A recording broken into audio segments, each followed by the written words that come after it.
Welcome to the St. Jerome Center for Catholic Experience. My name is Megan Shore, and I'll be hosting tonight's event for David Sawchuk, who is at a conference in Victoria, British Columbia. The theme of this year's lecture series is the amazing church, and tonight's lecture is certainly a sign of one of the amazing changes in the Christian churches in the last half-century.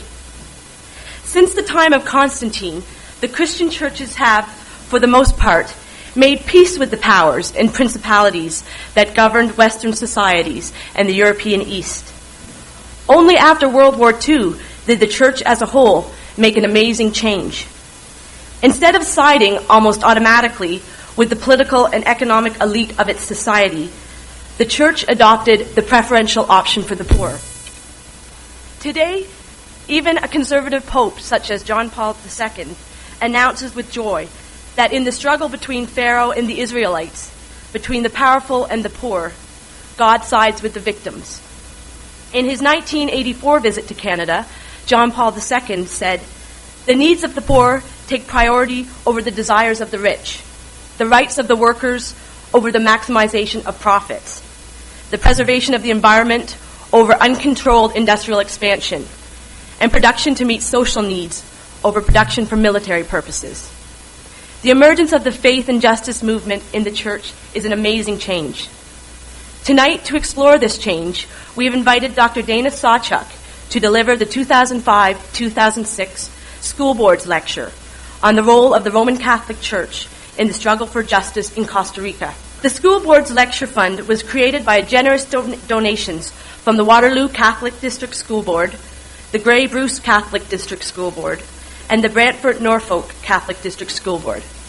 St. Jerome's considers itself a partner in education with the Catholic school boards of the Diocese of Hamilton and celebrates this partnership annually in this lecture. I have asked Dr. Christina Vannon, Chair of the Department of Religious Studies and the Director of the new Masters of Catholic Thought here at St. Jerome's, to introduce Dr. Sawchuk. Well, tonight the St. Jerome Center welcomes a neighbor who really is not a stranger to us here at St. Jerome's. Dana Sawchuk is Assistant Professor of Sociology at Wilfrid Laurier University. And one of the recent important things for her is that she's been awarded the Laurier 2006 Faculty of Arts Teaching Scholar Award, which I know for us here, teaching is so important, so whenever we have colleagues who celebrate. Dana is a frequent visitor to our school, but recently I found myself to be a more frequent visitor at hers, because I think it's about a year ago now, she gently but firmly twisted my arm to join a research team that she has been part of at Laurier and in conjunction with Waterloo Lutheran Seminary. The team, under the leadership of Dr. Richard Walsh-Bowers, has submitted a proposal to do research on the expectations that pastors, congregants, and religious institutions have regarding appropriate ethical conduct and boundaries in the relationships between pastors and their congregants. And our hope is that, if we get the funding for this research, that we can explore how these relations are understood by all the parties involved so that we can articulate some means to prevent the violation of boundaries and provide some resources to congregations.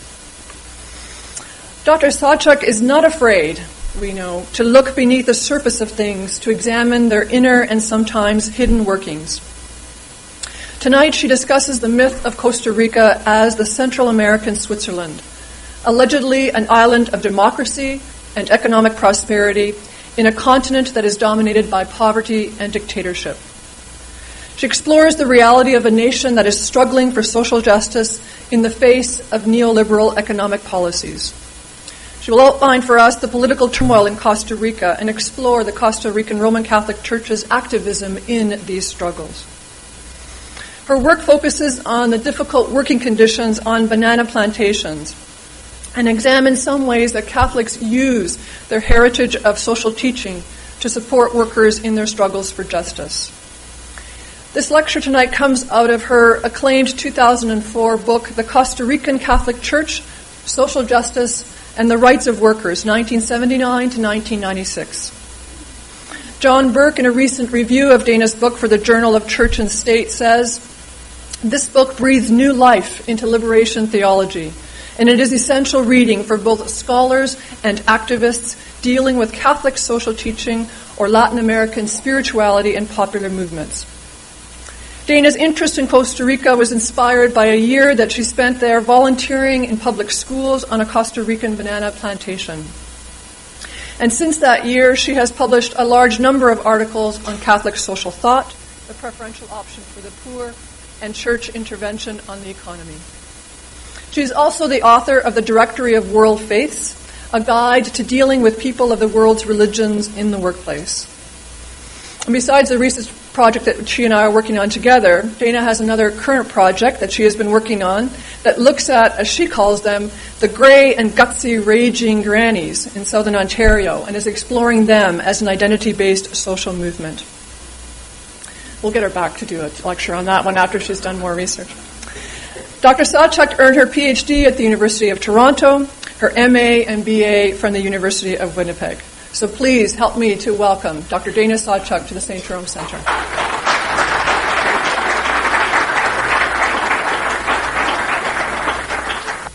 Well, thank you so much for the very warm welcome and the wonderful blush-inducing introduction.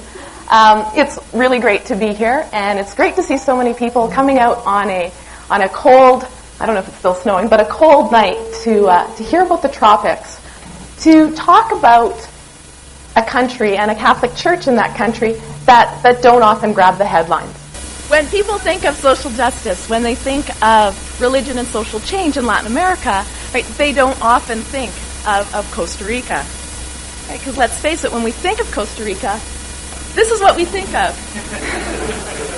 This is really what we think of generally when we think of Costa Rica, when we hear of Costa Rica. Right? Costa Rica as a beach lover's paradise. Costa Rica as ecotourism hotspot. We all probably heard that Costa Rica doesn't have an army. That Costa Rica is the so-called Central American Switzerland. During the 1970s and 1980s, and especially with neighbors like Nicaragua and El Salvador, to many people it seemed that Costa Rica was one of the only politically stable nations, right? One of the only democracies in Central America. And certainly, I'm not ashamed to admit that Costa Rica's reputation was one of the reasons I traveled there myself for the first time in the early 1990s. So it was 1993, and I had just finished a master's degree at the University of Winnipeg. And I'd studied all about the liberation theologians in Latin America, the famous progressive Catholic bishops in Latin America, the option for the poor, liberation theology. I'd heard all about the 1968 Medellin Conference of Latin American Bishops, the Puebla Conference of Latin American Bishops, where these themes were really prominent. And I was quite active in Central American solidarity work at the University of Winnipeg. Right, so not only then did I have a scholarly interest in Latin America and religion and social change in Latin America, but I had more of a practical commitment to social justice as well, and I wanted to travel to Latin America to see if I could contribute in some small way to the work of social justice on the ground. So I got involved with an international development program called World Teach, and I very idealistically signed up for a one-year stint teaching English and environmental education on the banana plantations in Costa Rica. And, for all my idealism and commitment to social justice in Latin America, I was very relieved, and my mother was very relieved, that it was Costa Rica to which I was traveling. Right? Because I knew that while the conditions on the plantations were likely to be difficult, I was not going to experience the poverty of a Nicaragua or an El Salvador. Right? I was not going to risk being kidnapped, for example, as some development workers had recently been in Colombia at the time. Right? So I was going to Central America, all right, but I was going to the Central American Switzerland. Part of what I want to do this evening, then, is tell you that I was a little bit wrong about Costa Rica. And I want to tell you about the myth or the ideology of Costa Rican exceptionalism and about where that notion of Costa Rican exceptionalism might come from, on the one hand, but I also want to share with you some of the reality of Costa Rica on the other hand, some of the reality and effects of the neoliberal policies in Costa Rica over the past 2 decades, and some of the reality of the workers and the working conditions on banana plantations. Right? A reality that indicates that perhaps some of the myth of Costa Rican exceptionalism is too good to be true. So I want to sort of juxtapose the myth and reality for you a bit tonight, and then I want to explore a little bit how the Catholic Church and Catholic activists in Costa Rica fit into the picture, and talk about how they deal with workers who are often caught in between some of these myths and realities. So first I want to look a little bit at the myth, or what I'm calling the ideology of exceptionalism. And I understand that there's some students here tonight. I'm actually going to put a bit more text into the presentation than I otherwise would. But I also understand that Professor Sawchuk will be testing you on this material. And so I've agreed to let him post the notes on his website. So there may be a lot of text, but you'll have access to it afterwards. Let's see. Acclamation over there. Okay. So, the ideology of Costa Rican exceptionalism is certainly very prevalent in Costa Rica in both government and public discourse. An ideology that really emphasizes Costa Rica's democracy, its persistent pacifism, and its characteristic respect for law and liberty. And even though there are critics of this image, the notion of Costa Rica as this exceptionally democratic, pacific, and egalitarian nation has been widely and proudly adopted by Costa Ricans. In terms of social and economic indicators as well, it also appears that Costa Rica has been somewhat of a Central American exception. In fact, from the post-World War II period to the end of the 1970s, the Costa Rican infrastructure was fairly extensively developed. So by the 1970s, Costa Rica achieved very impressive results in terms of social and economic indicators, right? So we saw things like high literacy rates, a high life expectancy, a high proportion of the population having access to basic health services. Inflation was minimal, the GDP was healthy, and unemployment was controlled for much of the 1970s overall. And in fact, it was precisely the post-war model of economic development that the government pursued that actually helped to keep unemployment low. It was the building up of the welfare state, or what's sometimes called the benefactor state in Costa Rica, that kept the demand for labor high. Right, because all these social programs and benefits went hand in hand with the building up of a huge state bureaucracy. By 1978, in fact, almost 1 in 5 employed adults in Costa Rica were employed by the state. So, given all this, given all these social and economic indicators, and given the fact that Costa Rica was not embroiled in a civil war, it really did appear that Costa Rica was the Central American success story of its time. Right? In the minds of many Costa Ricans, here was tangible proof that the ideology of Costa Rican exceptionalism was true. Certainly, to go back to 1993 and my first trip to Costa Rica, my first impressions also appeared quite consistent with this ideology. As I mentioned, my volunteer posting was on a banana plantation. And this banana plantation was owned by Standard Fruit Company, which we know better as Dole in North America. And I have to say that, I had heard about some of the problems with export-oriented agribusiness and multinational corporations and monocropping in Central America. But when I first arrived on the plantation, I was presented with a pretty innocuous picture of Dole's activities. And I was presented with the impression that perhaps even multinational agribusiness operations in Costa Rica might be exceptional as well. The first time I entered the plantation, basically I saw signs greeting me that looked like this, and I don't know if you can see what they say, but the top sign is really what you see when you drive off the main highway and you go into the plantation settlements. And the sign says, Dole, Standard Fruit Company, welcome to Rio Frio, which was the name of the settlement. It says Zone of Progress, Solidarismo, or the Solidarity Movement, which I'll talk about in a moment, and Labor Peace. And then, basically, banana plantations are a series of towns, and radiating out from among them are the banana fields. And so in a town of Finca 6, or Farm 6, the sign says, welcome to Farm 6, we're Solidaristas, producing and exporting, working in peace and harmony. And I don't know, when I saw those signs, I was naively reassured. Right? I went from Winnipeg, minus 30 in January, to Costa Rica, plus 35, Rio Fria. Maybe that was affecting my brain. Maybe it was the ideology of exceptionalism. Right? It just seemed that maybe I was arriving at a place where peace and harmony could reign. I was wrong. It didn't take me long to find out that things were not at all well and peaceful and harmonious on the plantations. And in fact, that the plantations were symptomatic of a lot of what was going wrong in Costa Rica in general in the 1980s and 1990s.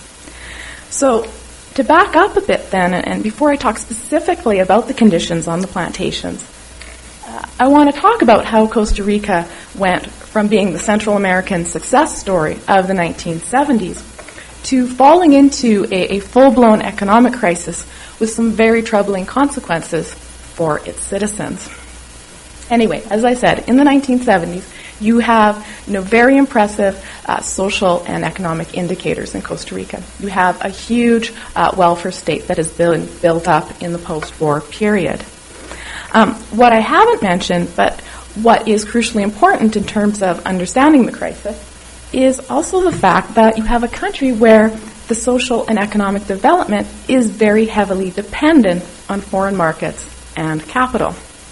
Right? So part of Costa Rica's post-war prosperity then was financed by its very heavy promotion of the agricultural export sector. Its economy was very heavily oriented towards the export of sugar, coffee, bananas, pineapple, and beef. And while this generated much-needed foreign currency, it also set up a very precarious situation because at the same time Costa Rica was exporting all these products, it was forced to rely on the importing of other raw materials and technological goods needed to finance its various industries. Right? So you have this very precarious situation where a country's fate is very much tied to foreign markets and foreign capital. And what started to happen, unfortunately, in the late 1970s then, is that a serious trade imbalance began to develop. Right, so what this means is that as the cost of imports increased and the prices paid for Costa Rican exports decreased, trade deficit started to grow. Then you also have an external debt starting to rise in the country, right? Because the country needs to borrow more and more, not only to offset the growing trade imbalance, but also to continue financing all its great social programs. You get into the late 1970s, and all sorts of things start to happen in the international market. Right? So, for example, 1978, the price of coffee plummets, and that's a key Costa Rican export. In 1979, the cost of oil skyrockets, and that's an essential Costa Rican import. Again, the trade imbalance is getting more and more out of hand. Internationally as well, you have the Nicaraguan Revolution. You have the Civil War in El Salvador, and this really disrupts commerce in regional markets. And then you have a worldwide recession that reduces demands for Costa Rican products on the international market. However, Costa Rica still needs money, right? So it borrows more and more on international markets, but now interest rates have increased and payment terms for loans have been shortened. So once again, right, the debt increases dramatically.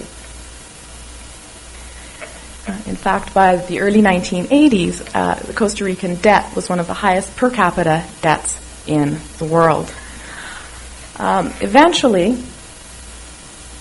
the government has to default on its loans. Right? They couldn't keep up with the debt payment anymore.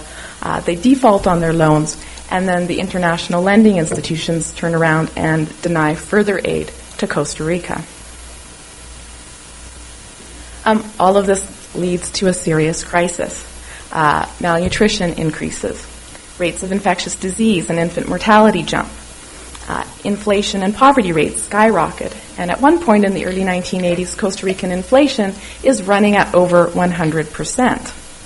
Okay? There are more details to the crisis than this, But suffice it to say that in the thick of the crisis in the early 1980s, Costa Rica is looking less and less exceptional. The Costa Rican government was also not too exceptional in the way in which it dealt with the crisis. Right? Like a lot of countries in the region at the time, the Costa Rican government tried to deal with this mess through structural adjustment. Right? So these are structural adjustment policies, or often called neoliberal policies. And as many of you may know, these policies are often implemented at the behest of and in conjunction with international financial institutions, such as the International Monetary Fund and the World Bank. What these agreements and policies do is that they make that much-needed economic aid to Costa Rica contingent upon certain measures. And these measures are the so-called neoliberal measures because they involve letting the market and the private sector sort of dominate society with as little interference as possible from the government. So these measures typically involve then decreasing the size of the state. Decreasing the size of the state through layoffs and through the privatization of state agencies. Right? And in Costa Rica, remember, you have this hugely built-up state bureaucracy that employs a good chunk of the population, but bit by bit it starts to get dismantled. People get laid off, and if people aren't laid off, their salaries get capped or reduced. At the same time, spending on social services is cut. Right? Social services, healthcare, education, all this becomes less and less important in terms of the overall Costa Rican budget. Public subsidies are eliminated. Subsidies for public services are eliminated, which means that the cost of water and electricity start to rise. Okay? All along, the government is telling people that they need to pull together for the good of the nation. Right? They need to pull together to help the country emerge from the crisis. So you have all these campaigns. You have the 100 days of austerity, where everyone is supposed to work together and tighten their belts to help the country survive. Now, on the one hand, these measures do tend to have the effect of stabilizing the economy. Right? They make it appear on paper that the crisis is over. But in reality, people are really starting to feel the pinch as the effects of structural adjustment sink in. So the cost of living in the cities is getting quite expensive.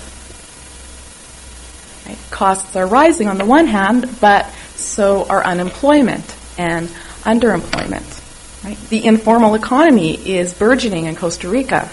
People are literally making their livings, on the streets. So while in terms then of gross economic indicators, the crisis appears to be over, life remains quite difficult. And so what starts to happen then in the wake of these types of policies is that a significant amount of popular mobilization occurs, right, as people start to protest the policies and their effects. So you have huge protests and blockades over rising electricity rates, for example. And what's important to note here is that as people start to blockade highways and as the police start to use tear gas and bullets and violence against the protesters, you start to see another side to the supposedly peaceful and tranquil Central American Switzerland. Right? Not everything is always so calm and quiet in Costa Rica. Much of the protests over structural adjustment, many of the protests over structural adjustment happened in the cities. In the countryside, though, something else is going on.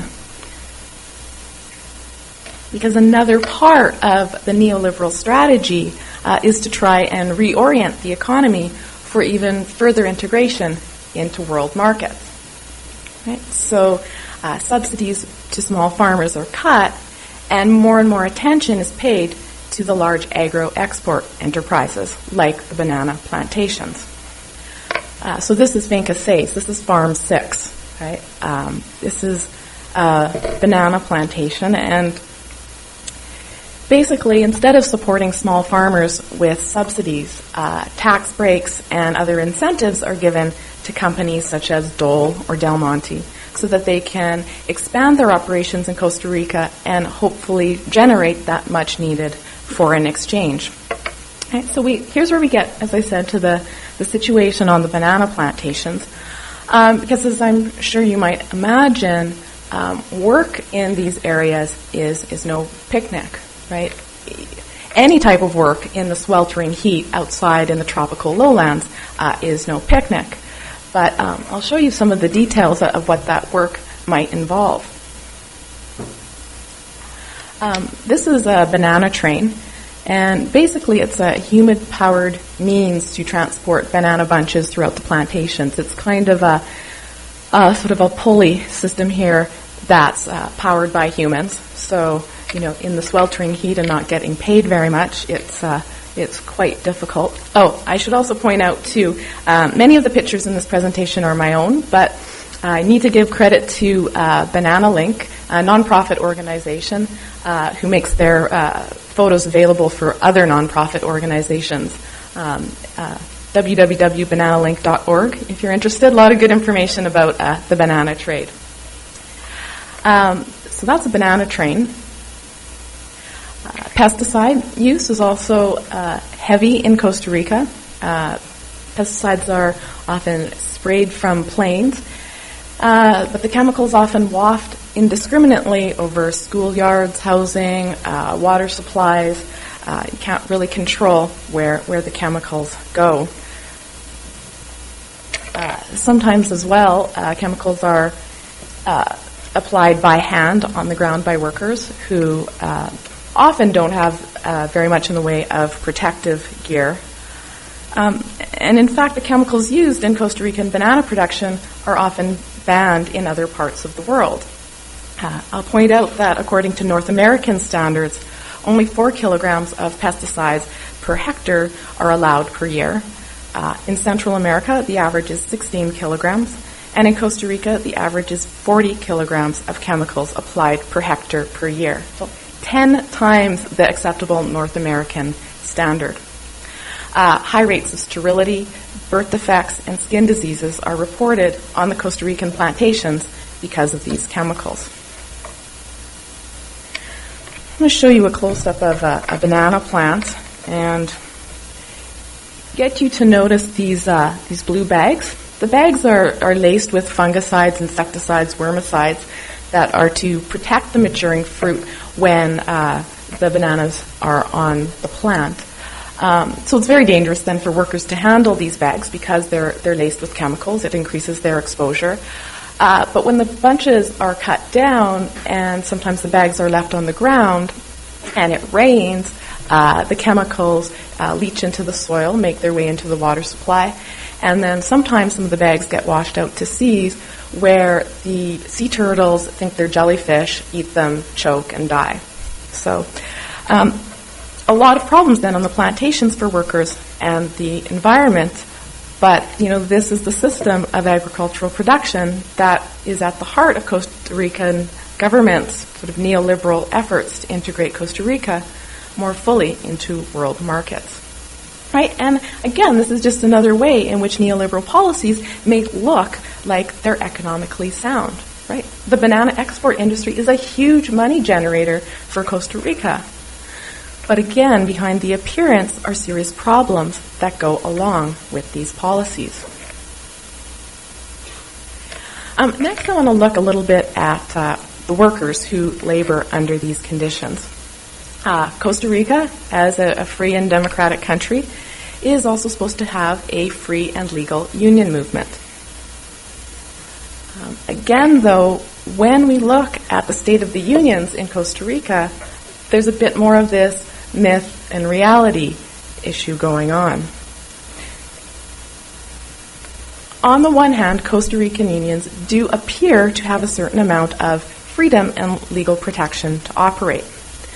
Workers are free to join unions without persecution legally, and they have the right to strike, and these rights are enshrined in both the Labor Code and the Constitution.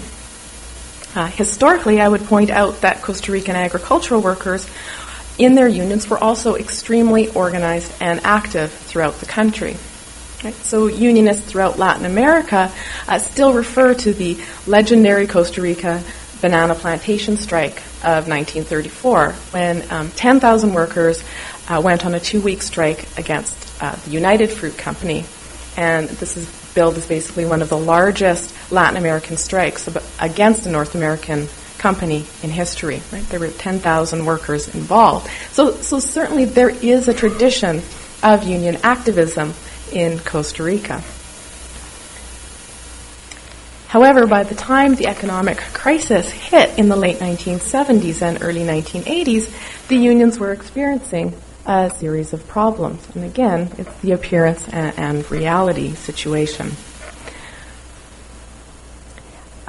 Even though most unionized workers in Costa Rica legally have the right to strike, so many conditions are attached to those rights that almost all strikes in Costa Rica are declared illegal. In fact, between 1969 and 1996, all but 3 strikes were declared illegal. So less than 1% of strikes are permissible in the eyes of the law. Strikes on banana plantations are always declared illegal.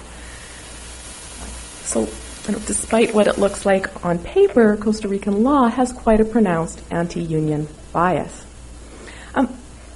Aside from the way that the law functions in Costa Rica, another major threat to Costa Rican unions has to do directly with a second model of labor organization that I want to talk about tonight. And if you remember from the signs that I put up before, this labor model is known as solidarismo, right, or the solidarity movement. The solidarity movement is a homegrown Costa Rican phenomenon founded in the mid-20th century, and it's a movement that emphasizes the common interests and cooperation of labor and capital, right, of workers and owners. And the notion is that if employers and employees can be brought together, they can work as a cohesive team in order to increase production and improve the socioeconomic conditions of the workers. Right? So if you can see in the logo there, there's the 2 hands representing sort of owners and employees, capital and labor collaborating together. Point out that in Costa Rica, the solidarity movement sets itself up in distinction and opposition to the union movement. So instead of unions, in the solidarity movement, you have solidarity associations. And so unions are made up of workers only. Solidarity associations are made up of workers and management. Workers in companies controlled by solidarity associations don't have collective agreements. Instead, they have what are called direct agreements. And these are agreements arrived at by 3 workers on a workers' committee in consultation with the management of a company. Very importantly, and again in contrast to unions, workers in solidarity associations renounce their right to strike. So once a worker joins a solidarity association, he or she is not allowed to participate in any sort of strike action or protest against their employer. Right? So given this ideology then and its practical applications, representatives of the solidarity movement boast that forming a solidarity association is the way to bring peace and harmony to a company's workforce. So it's really not surprising then that the banana company owners in Costa Rica have strongly supported the solidarity movement. It's a really good investment for them because with the lack of strikes and the lack of collective agreements, the solidarity movement is a pretty cost-effective way to cope with workers' demands and reduce labor strife. In 1972, there were only 30 solidarity associations in Costa Rica. Now there are more than 2,300. And solidarismo is the most common form of labor organization in the country. It's crucial to note, too, that over the years, the solidarity movement has grown the fastest on the banana plantations. And in many, many cases, solidarity associations are replacing the once powerful banana worker unions. There's a lot of evidence as well that suggests that the members of the Solidarity movement have used propaganda, pressure, and outright persecution against the Unionists in order to increase membership in the Solidarity movement. Right? So according to the Solidarity movement, unions are condemned as being corrupt, violent, and communist. And of course, these qualities are said to be at odds with the exceptionally peace-loving and democratic Costa Rican national character. On plantations, workers are often pressured to join solidarity associations either as a condition of employment or in order to ensure continued employment or benefits. Workers who refuse to renounce their union affiliation or who otherwise criticize or question the solidarity movement risk ending up on the infamous banana plantation blacklists, which means that they're harassed or fired, and then once your name is on one of these lists, it's really difficult for you to get a job on any other plantation. Right, so there's a lot of unscrupulous activity then going on in many of these plantations, and the union movement has all but been wiped out on the banana plantations.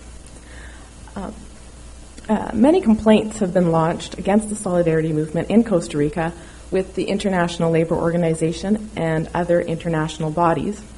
Despite all of this, and despite the fact that Costa Rican law guarantees freedom of association and legal protection for both unions and the Solidarity Association, the government has really turned a blind eye to a lot of what the Solidarity movement has been doing on the plantation. In fact, there are many established government ties between politicians and the Solidarista movement. And politicians regularly attend, make speeches at movement events, and they've made many, many public statements about the Solidarity movement as a national pride, as the essence of democracy, and as the best labor formula. When you think about it, for the government, it does make a lot of sense to support the Solidarity movement.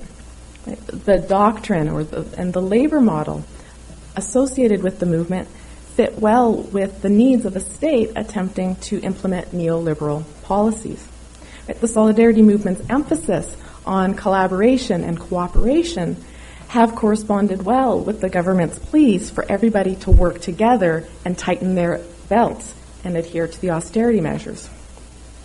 I would also point out that in the face of rising popular protests against some of the structural adjustment policies, the ideals of solidarity and social peace emphasized by the Solidarity movement are consistent with the state's appeals to the pacific and democratic character of the Costa Rican people.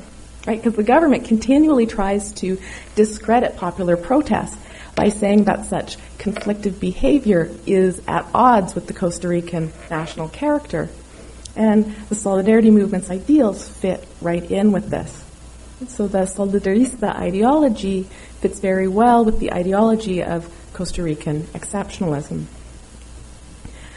So you have a real tension there, a real contradiction between these two types of labor organization. Into this mix, then, comes the Costa Rican Catholic Church and Catholic social teaching. And as many of you may know, historically, Catholic social teaching very centrally concerned itself with the rights of workers. Right? So, way back at the beginning of the Catholic social teaching tradition, right, Pope Leo XIII in 1891, he issues an encyclical, a papal document called Rerum Novarum, on the condition of labor, which he condemns the poor working conditions of workers under industrial capitalism.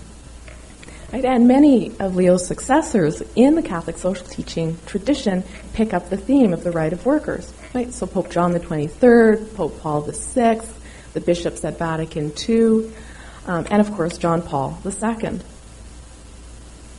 Right, in 1981, he also issues a document, an encyclical called Laborem Exercens, on human work, right, centrally concerned with the nature of work and with the rights of workers. Generally, in this Catholic social teaching tradition, the argument is that workers do have the right to unionize. Right? The right to freedom of association is very strongly endorsed in the Catholic social teaching tradition. In terms of the right to strike, however, there's a bit more of a mixed message. The early popes, right, Pope Leo XIII, Pope Pius XI, were wary of strikes because they thought that strikes were too disruptive to the social order. Right? And they thought that collaboration and harmony were the ideals, and that strikes threatened that ideal, social harmony and class collaboration. Later popes, however, do suggest that workers might legitimately have the right to strike. Now, granted, they generally say that the strike should only be a last resort, and that strikes should not do too much harm to the common good. But they do say that a strike might sometimes be necessary when workers' rights are threatened. Right, so there's a tradition, as I said, then in Catholic organizations getting involved and ministering to workers. And they're inspired by Catholic social teaching. They're guided by Catholic social teaching as they minister to workers and their families. However, you'd also in Costa Rica have a conservative interpretation of that teaching tradition and a more progressive or liberationist interpretation at play here. On the conservative side of things, we have the Escuela Social 123, the John the 23rd social school, named after Pope John the 23rd. The school is in the Archdiocese of San Jose, operates within the Archdiocese, and it has been run for the past 35 years by a priest named Padre Claudio Solano. And the school has been given the mandate to teach and spread Catholic social teaching in Costa Rica. Crucially, within this context, Solano sees a key part of his pastoral mission to be the fostering of peace, harmony, and good relations between workers and employers on the plantation. In his opinion, he sees the solidarity movement as the way to bring peace, harmony, and good relations to the banana plantation. Mr. Solano and his staff spend most of their time publishing educational material and teaching classes to workers on the benefits of the solidarity movement. And they try to stress the consistency then between Catholic social teaching on the one hand and the doctrine of the solidarity movement on the other hand. And so they're drawing on the themes of peace and harmony and unity and solidarity in Catholic social teaching to justify their support for the solidarity movement. Within this interpretation, any sort of emphasis on liberation or the option for the poor, right, things that we can also find in the Catholic social teaching tradition, these are either completely ignored or attacked by the social school in favor of the themes of unity, solidarity, and class collaboration. So we have a very conservative take then on Catholic social teaching and workers' rights in the social school, and this leads to some complicity then between the social school and some of the disturbing practices and conditions that I was telling you about. I also think it's no coincidence that the poorest region in the country also has the most politically active church members in the nation. Right? So in Limon, church members march in the streets to protest deteriorating standards of living. So the church publishes popular education material. It publishes a bulletin called, in English, Wake Up People, as a forum for political commentary and a tool for consciousness raising. The church has also worked to develop programs dealing specifically with land distribution and the environment and workers' issues. And so many members of the church in Limon then are involved in various forms of social activism. What's interesting about this activism is that the church members in Limon are not only inspired and supported in their activism by the Catholic social teaching tradition that, comes from the popes and comes from the Vatican and the Latin American conferences of bishops, but they're also involved in their own contribution to Catholic social teaching. And so on this note, I'd like to finish up tonight and tell you a little bit about a pastoral letter that was issued. Right, so in the case of the Limon letter then, the joint signature is quite significant because it reflects what was actually a very lengthy process of collaboration between the bishop and the priest in the months leading up to the release of the letter. So I think this collaboration then, along with the fact that a popular version of the letter was issued, reflects a certain degree of democratization in the Limon Church. Right? Not only the bishop issues the letter, not only the literate elite are privy to its contents. Third, and this will lead us into a discussion of the letter's contents, I want to draw your attention to the title of the letter, which in English would be The Uncontrolled Expansion of the Banana Industry. Right?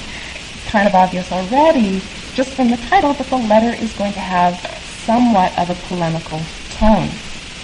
And this is especially evident in light of the types of titles that these documents typically have in Costa Rica. Right? They typically have titles like United in Hope, or Mother Earth, or the Church in the present moment. Right? All pretty tame stuff. In contrast, releasing a letter with this title in a region so dominated by the banana industry has certain implications. Once you get into the document itself, however, the bishop and priests move from implication to outright condemnation. And in a nutshell, the letter denounces the uncontrolled expansion of the banana industry in the country and links it to a variety of socioeconomic problems. So it argues, for example, that the conditions of banana production compromise human dignity and promote alcoholism, drug addiction, prostitution, and violence. Right? So here you have a picture of someone with an alcohol problem who's saying, and where are we going to get money to buy rice? Don't you see we're poor and we don't have money to spend on luxury? And the implication is that his poverty is a result of the policies of banana industry expansion. The family structure and children's education are also said to suffer as a result of the continual migration and employment instability in the industry. Specifically in reference to labor issues, the letter comes out and directly acknowledges the competition between the solidarity movement and the union movement, like syndicalism in Costa Rica. And the people here are just trying to decide, which one should they choose. What is important is that the letter ends up citing Catholic social teaching to defend the rights of workers to unionize, right? So they say that according to Catholic social teaching, workers have the right to stable work, a just salary, freedom of association, and the right to strike. And what's important here, if you note the little LE, is that they're citing these rights from Catholic social teaching by referring to Pope John Paul II's encyclical Laborem Exercem. Right? So it's interesting that some of the same documents that are used by the Solidarity movement in support of its activities on the plantations are used here by the Church in Limon to harshly criticize what goes on the plantations in terms of the Solidarity movement. Right? So quite contradictory interpretations of Catholic social teaching. At other points in the letter, the bishop and priest come straight out and say that the social school's teachings are unscrupulous and that the link between the John the 23rd social school and Catholic social teaching is legitimate. I want to give you one more example of how the letter works, and this is on the theme of environmental health and ecological imbalance. And so the problems associated with the expansion of the banana industry are stated and illustrated quite clearly. Right? An increase in deforestation, contamination of the rivers, skin and digestive diseases, and the harms done. John Paul II's words are used in judgment of those conditions. And in terms of suggested actions for the community, the letter suggests monitoring occupational health standards, conducting studies for contamination, enforcing laws regarding deforestation, and raising community awareness about the need to counter the effects of environmental deterioration. At the bottom of the picture here, the question is, what consciousness-raising activities regarding environmental health can we carry out in our communities? Beginning in July of 1990, church representatives organized a series of workshops to discuss the letter and issues it raised and to establish connections with several non-governmental organizations. So among the participants were journalists, development activists, unionists, environmentalists, and representatives from other Christian churches.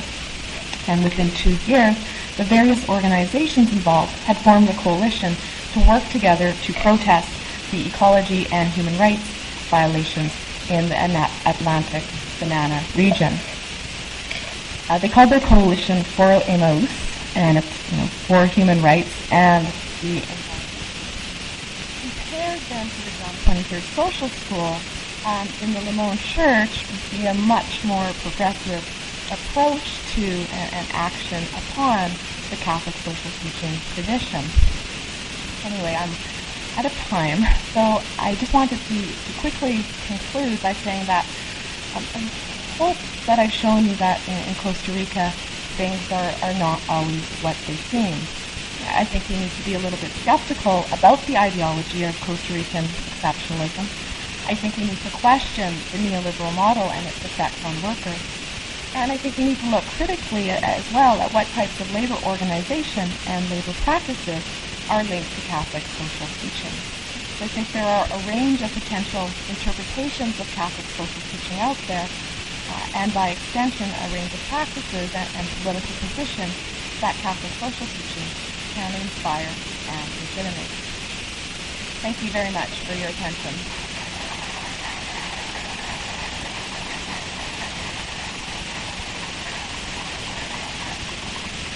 Thank you very much, Dana, for shedding some insight into what really is going on in Costa Rica and opening our eyes to the myth of Costa Rica as Switzerland of Latin America.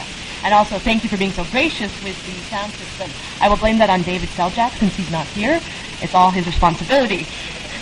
Dana has agreed to answer some questions. How has the government responded to the church in Limon and their effort to pass the word out about what's going on? Well, it's been a sort of a mixed story, a mixed reaction. One of the things that happened was that the pastoral letter was released in the months leading up to a presidential election. And there was a huge debate in the press over the letter, right? On the one side, people said that this was communism pure and simple, and what's going on with those Marxists in the church. And the other hand, people were, they woke up. They were surprisingly supportive of the Catholic Church. So you had this battle in the editorials and in the newspapers for quite a while, which made it impossible for the presidential candidates at the time to ignore the issue. And so some token changes were made in the wake of the pastoral letter, and the bishop in Limon served as the broker to implement some of those changes. So some changes were made in terms of housing opportunities, for example, on the plantations. Having said that, the income that the banana industry generates is so important to Costa Rica, and the system of sort of tariffs and laws is set up such that it really does pillage the banana industry. And the government is so supportive of the solidarity movement that once the election was over, things went back to being much of the same. The economy is worse than before. Then now we say that the country doesn't follow the social beliefs of Christian Church. To me, that it's not. Church's responsibility that the church was to blame for Costa Rica's sort of slide into neoliberalism and poverty. I think that given that the church in Costa Rica is an undeniable political actor, given that Costa Rica is actually one of the few officially Catholic nations in the world, it's a country in which the Catholic Church is enshrined in the Constitution as the state religion, and the Archbishop is undeniably a political figure. What the church says, what church leaders say, does have a political impact, and I tried to show that there are at least two possible ways in which they can kind of react to the objective conditions on the plantation. The plantations themselves are not the only problem in Costa Rica. They're part of a broader strategy that seeks to integrate Costa Rica at all costs into the world market. So at the cost of protecting labor rights and the environment, then certain problems sort of follow from that neoliberal agenda. In terms of alternatives, and when I talk about this, people often ask, well, what can we do? And one of the things I would say is buy organic bananas, buy fair trade bananas, because there is a very fledgling organic banana industry in Costa Rica that has escaped a lot of these problems. There are problems with organic bananas in Costa Rica, partially because the plantations have taken up so much of the land, and by the time they leave, they've ruined the soil. What often happens, though, is that sort of small networks of organic banana producers get together and they sell their bananas to an intermediary. So often it will be people who have kind of set up on the fringes of the banana plantations, cultivating in an ecologically sustainable manner. They'll often walk or take their bananas on horseback to the main roads, and trucks come along. Intermediaries are driving the truck. They pick up the bananas, pay money for the bananas, and then they go and sell the bananas to baby food companies, for example, that are using the banana puree to export overseas. So there are exports that are not so damaging. There are uses for banana cultivation that are not so damaging to the environment and to workers' rights in Costa Rica. So that's one alternative that still involves trade, that still involves sort of international markets, that's not quite as harmful as some of the banana plantations that I was talking about. As a result of structural adjustment policies and neoliberal policies, has the balance of payments in Costa Rica become positive? Are the government's finances in balance? Is it getting worse or is it getting better? It's not as bad as it was, but actually Costa Rica still has one of the highest rates of inflation in Latin America. And I don't know if you've been following the news about the elections in Costa Rica, but Costa Rica's kind of now become one of the hotbeds of sort of anti-free trade activism. So the whole business about the Central American Free Trade Agreement, to which other Central American countries and the Dominican Republic have signed on to, Costa Rica is the last holdout.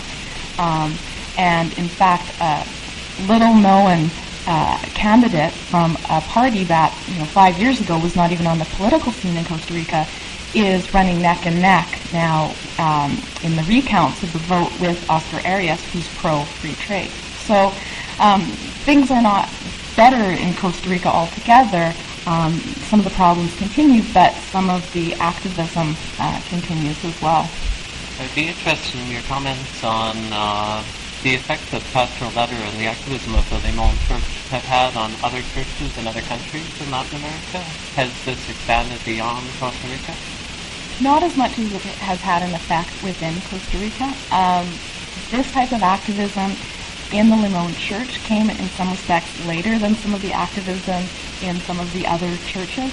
And so in Nicaragua, for example, by the time the Limon letter was sort of out there and sort of making a big impact, things had gone a little bit more conservative in Nicaragua. So Costa Rica sort of came to some of its problems later, came to some of its activism later, and as a result, in my opinion anyway, within Costa Rica was the more important arena for an impact of the letter. Having said that, and I didn't have time to get into it tonight, the Limon Church is kind of an exception within Costa Rica. The Costa Rican Bishops' Conference as a whole is quite conservative, and the Archbishop, partly reflecting his role and his political role, is also quite conservative and quite neutral in some of his statements about, for example, the Solidarity movement.